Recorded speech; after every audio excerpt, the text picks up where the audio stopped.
नमस्कार दोस्तों, आज हम आपके लिए मंगला गौरी व्रत की विधि और मंगला गौरी व्रत की पौराणिक कथा लेकर आए हैं। कथा सुनने के बाद आप हमारे चैनल को सब्सक्राइब करें, बेल आइकन को प्रेस करें ताकि हमारी वीडियो की नोटिफिकेशन सबसे पहले आप तक पहुंचे। वीडियो को लाइक और शेयर जरूर करें। श्रावण मास में जितने मंगलवार आते हैं उस दिन मंगला गौरी की पूजा की जाती है। यह व्रत केवल कन्याओं तथा महिलाओं को करना चाहिए। पूजन से पहले स्नान करें और पाटे पर लाल और सफेद वस्त्र बिछाएं। सफेद कपड़े पर चावल की 9 तथा लाल कपड़े पर गेहूं की 16 छोटी छोटी ढेरियां बनाएं, जिसे षोडश मातृका कहते हैं।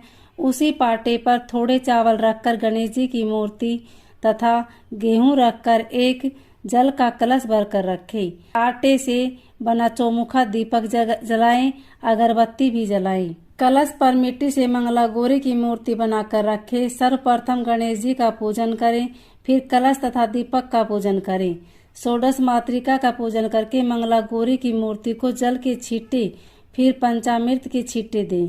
पुनः जल के छींटे देकर विधिवत पूजन सामग्री से पूजन करें। याद रहे कि मूर्ति का श्रृंगार करना न भूले तथा गणेश जी को जनेऊ अवश्य चढ़ाई जाती है।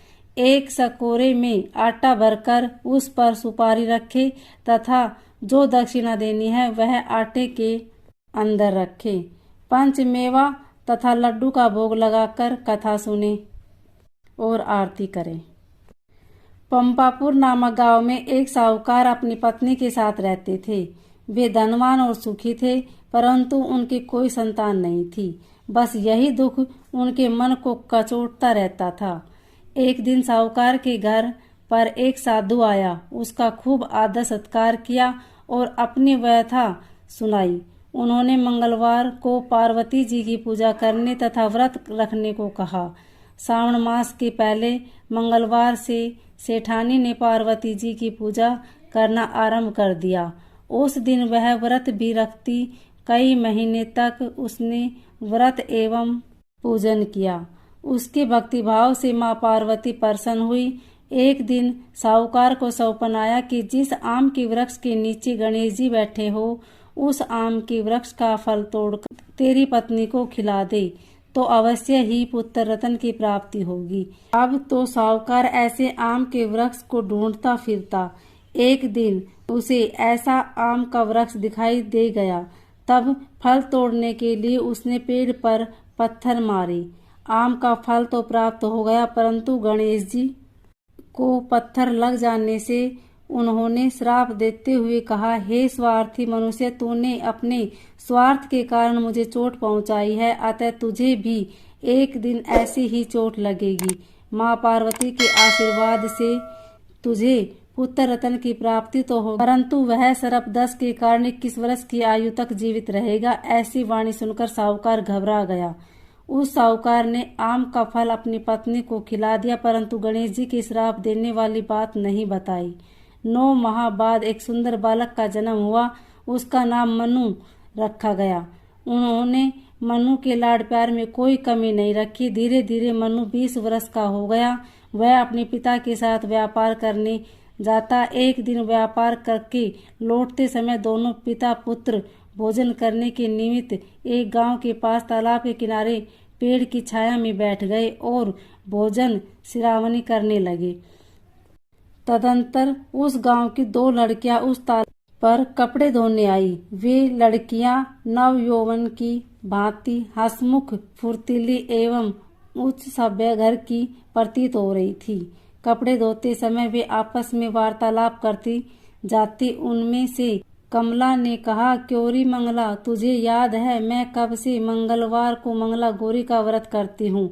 अब तो अगले मंगलवार का व्रत का उद्यापन भी करूंगी। इस व्रत के करने से मुझे मेरे मन लायक पति मिलेगा और सुख चैन से रहूंगी। कमला ने आगे कहा, मंगला तू भी अगले साल श्रावण मास से पहले मंगलवार से व्रत करना चालू कर देना, तो तुझे भी मनपसंद वर मिलेगा। इस वर को करने से पति की आयु भी बढ़ती है। तब तो मंगला भी व्रत करने को राजी हो गई। पेड़ के नीचे भोजन करते समय वे दोनों पिता पुत्र उन लड़कियों की बातचीत सुन रहे थे। उन लड़कियों के वार्तालाप से सेठ जी ने समझ लिया कि कमला नाम की लड़की अपने पुत्र के विवाह के लिए सर्वथा उपयुक्त है। सेठ जी ने अपने पुत्र की मनोभावना जानने के लिए पुत्री से कई तरह की बातें कही। पुत्र भी अपने पिता के विचारों से सहमति प्रकट करता। अतः सेठ जी ने अपने पुत्र का कमला के साथ विवाह करने का निश्चय कर लिया और सोचा कि ऐसा होने पर मेरे पुत्र की आयु बढ़ सकती है और कोई अनहोनी घटना भी टल सकती है। अब पिता पुत्र कमला के पीछे पीछे उसके घर गए। कमला के पिता भी नामी साहूकार थे। सेठ जी ने कमला के पिता से अपने पुत्र के विवाह के बारे में बातचीत की। वे कमला का विवाह मनु के साथ करने को सहमत हो गए। शुभ मुहूर्त में उनका विवाह संपन्न हो गया। दोनों ने पति पत्नी के रूप में संसार चलाना शुरू किया तो घर में आनंद का वातावरण रहने लगा। कमला ने ससुराल में आकर भी मंगला गौरी का व्रत नियमानुसार चालू रखा, जिससे माता पार्वती एक दिन कमला को सपने में दर्शन देकर कहने लगी, मैं तेरे व्रत से प्रसन्न हूँ, लेकिन तेरे पति की आयु बहुत कम है। अगले महीने मंगलवार को एक सर्प तेरे पति के प्राण लेने आएगा, लेकिन तू घबराना नहीं। सर्प के लिए एक प्याले में मीठा दूध रखना, उसके पास एक खाली मटकी रख देना।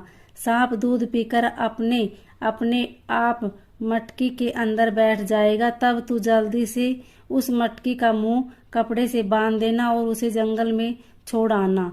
इससे तेरे पति के प्राण बच जाएंगे। अब मंगलवार का दिन आया। मंगला ने किसी को कुछ नहीं बताया और माता पार्वती के कहे अनुसार सारा कार्य कर दिया।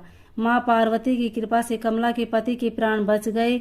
इस प्रकार व्रत के प्रभाव से मनु दोष मुक्त हो गया। जब घर लोगों को सारी घटना मालूम हुई तो सबने खुशी मनाई। अब तो चारों ओर कमला का गुणगान होने लगा। गांव की महिलाओं ने कमला से व्रत का विधि विधान पूछा और व्रत करने लगी। कमला ने भी अगले मंगलवार विधि विधान से मंगला गौरी का उद्यापन भव्य रूप से कराया। ब्राह्मणों को भोजन करा, यथेष्ट दक्षिणा देकर उनका आशीर्वाद लिया। मंगला गौरी का उद्यापन। मंगला गौरी का व्रत 5 वर्ष करके उद्यापन करे। अपनी सामर्थ्य के अनुसार महिलाओं को भोजन करा के सुहाग सामग्री दे। जय मंगला गौरी।